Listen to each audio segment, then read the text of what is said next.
সালামু আলাইকুম। এটা হচ্ছে 9X ডিসপ্লে সমস্যা। তো আমরা ডিসপ্লেটা কাজ করব, দেখতে পাচ্ছেন। আমি ডিসপ্লেটা খুলতেছি, পাশে থাকবেন।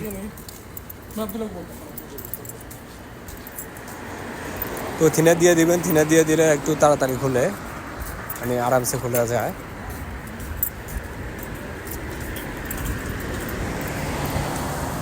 তবে বি কেয়ারফুলি খুলবেন, কারণ এই জায়গায় আপনার ফিঙ্গারপ্রিন্টের ক্যাবেল আছে। জোরে টান দিলে হয়তো ফিঙ্গারপ্রিন্টটা ছিঁড়ে যেতে পারে, ছিঁড়ে গেলে সমস্যা। ওকে, তো আমি ভিডিওগুলা একটু কেটে দিছি। স্ক্রু খোলার যে জায়গাটা, ওই জায়গাটা আমি কেটে দিছি, কারণ নাহলে ভিডিওটা অনেক লং হয়ে যাবে এই জন্য। তো যাক, আপনারা অবশ্যই স্ক্রু তো খুলতে পারেন, কারণ সার্ভিসিং যেহেতু করেন।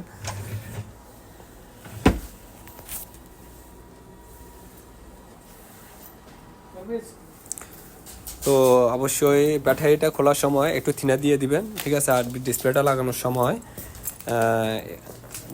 লাগানোর সময় অবশ্যই চেক করে নেবেন, চেক করলে ভালো হয়। তো আমি ডিসপ্লেটা আগে থেকে চেক করে নিছি। তো যাক, এখন ডিসপ্লেটা খুলবেন। ডিসপ্লে যেহেতু ভাঙা, সেহেতু আপনারা থিনার বেশি করে দিলেও সমস্যা নেই, ডিসপ্লের ভিতরে থিনার ঢুকলে সমস্যা নাই। তবে কেয়ারফুলি খুলবেন এটাই, যে যাতে ক্যামেরার ভিতরে কোনো প্রকার থিনার যাতে না যায়, ঠিক আছে। স্পেস সামনে ক্যামেরা, সো বি কেয়ারফুলি।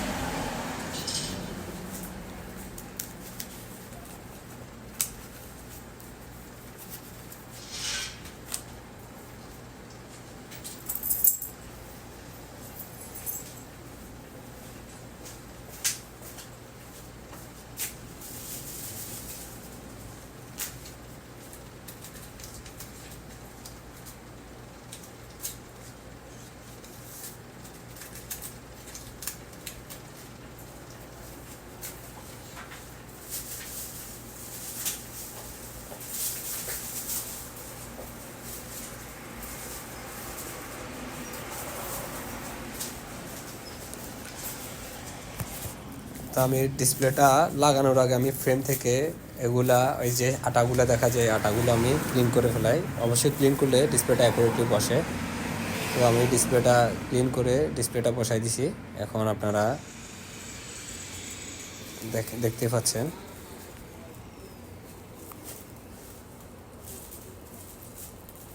সাক্কার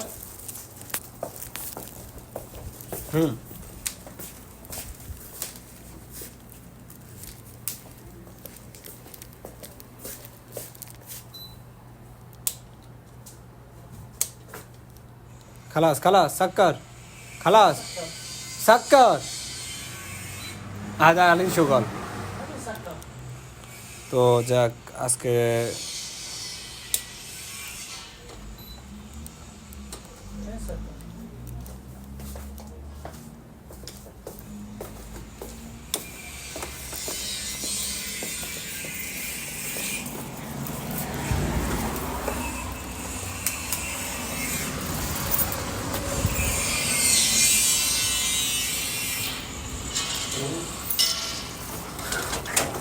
আটা লাগাই নেবেন। আটাগুলো লাগাই দেওয়ার পরে সুন্দর মতো টেপ নতবা রাবার দিয়ে লাগাই নেবেন।